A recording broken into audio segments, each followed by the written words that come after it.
Þannig að við höfum hérna komið með fulltrúa frá Landspítalanum og það hún Hulda Steingrímsdóttir umhverfisstjóri LSH sem ætlar að koma og kynna fyrir okkur.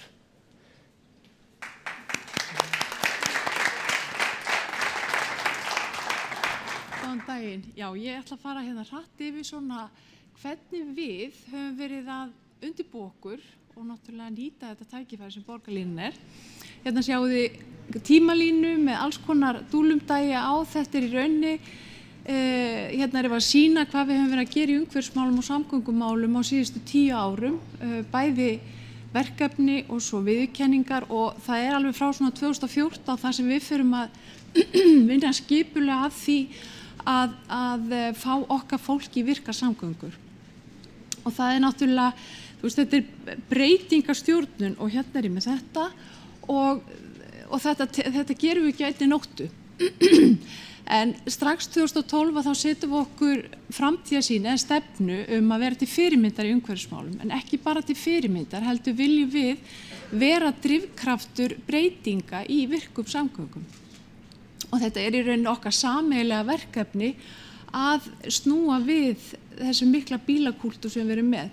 Af því að þetta er ekki bara gott fyrir umhverfið, við erum heilsustofnun og þetta er heilsumál líka. Við komum á samgöngusamningu 2014 og síðan þá höfum við verið að innleiða allskyns verkefni, loftslagsmarkmiðum 40% samdrátt og náðum því og starfsáætlanir og allskyns átak með starfsfólki, korteskortin, þetta er eitthvað að ganga, afsakið. Og öll þessi verkefni hafa gert það að verkum að almennt erum við með svona samkvæmt könnunum okkar starfshópur er svona almennt virkari en almennt á höfuðborgarsvæðinu. En við sjáum náttúrulega eins og bara þessi könnun sýnir að það er bara almennt jákvæð þróun á ferðavenjum á höfuðborgarsvæðinu í ferðamátu Reykvíkinga. Og það sem er kannski líka, mig langar til að benda á að því að borgarlínan er framtíðarverkefni, það er að unga fólki, það er mun tilbúnara til þess einmitt að nota fjölbreytta ferðamáta og það var einhver sem sagði hérna áðan að þetta er ekki spurning bílinn eða eitthvað annað. Við höfum talað fyrir blönduðum ferðamáta og það er mjög mikilvægt að þetta er ekki bara að velja annarkvort eða, heldur að búa til aðstöðu og jarðveg þar sem að fólk getur valið.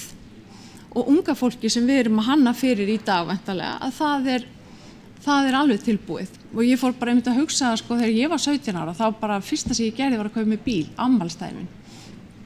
Í dag þá eru unga fólki í kringum mín börn, það er varla að ná í bílpróf. Þannig að þetta er svo breyttir tímar í dag.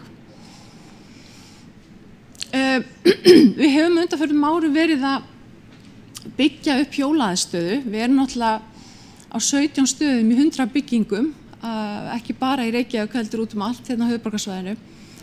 Og það, eins og Dagur nefndi, þú veist, með góðri aðstöðu að þá fái fólk freka til þess að nota þetta og við sjáum það alveg augljóslega.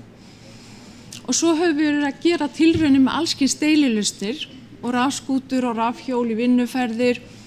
Við erum með Zipcar og Donki hjólaleguna. Og það er bara, við höfum eiginlega ekki undan að byggja upp góða aðstöðu fyrir okkar fólk. Þannig að við finnum mjög vel fyrir þessum breyttu tímum í vistvænum ferðamátum með okkar fólki. Eitt gott verkefni sem við höfum verið með, sem er ansi svona spennandi, það er að í könnunum okkar, 2018 þá sjáum við það að þeir sem eru á bíl, 13% af þeim gátu hugsað sér að nota strætó ef aðstæður verið betri. Og það eru svona 800 starfsmenn og þá fórum við í tilraun með strætó og starfsmenn fá áskort á 29.500 og eftir ár að þá könnuðum við reynsluna og fjölgun áskorta fór úr 130 í 540, sérst fjórföldun. Og eftir þetta ár að þá mæltist 80% aukning við Hringbraut. Og þarna vorum við með bæði nýja og reglulega notendur og það sem meira var að, heyrðu, ég nú svo mikið að þotna í munnum, kannski nennir ykkur að koma með vatn, svo þið heyrið afganginn, en 81% af þeim sem notuðu strætó notuðu það daglega til vinnu, en 57 líka utan vinnu. Þannig að þarna var allt í því komið nýjan hóp og svo komið náttúrulega COVID-árin, þetta mun hjálpa. Þetta var annað. Heyrðu, svo komið COVID-árin og þá heldum við að allt færi í skrúana, en það voru samt sem áður 400 starfsmenn og núna vorum við að endurnýja 4. árið. Þetta náttúrulega ótrúlega góðu díll fyrir starfsfólk, þannig að ég bara full bjartsýni að við náum fram úr árinu 2019 og þetta náttúrulega blasir við til dæmis á Hringbraut, kannski ekki alveg jafn mikið í Fossvogi og öðrum stöðum, en þannig að það verður fróðlegt að fylgjast með þessu og þetta í rauninni bara undirbúningu fyrir borgarlínu að fá fólk og við fundum það að þeir sem að byrjuðu að nota strætó voru kannski ekki búin að gera það í áravís eða kannski aldrei, þannig að það var svona komið skemmtilega óvart.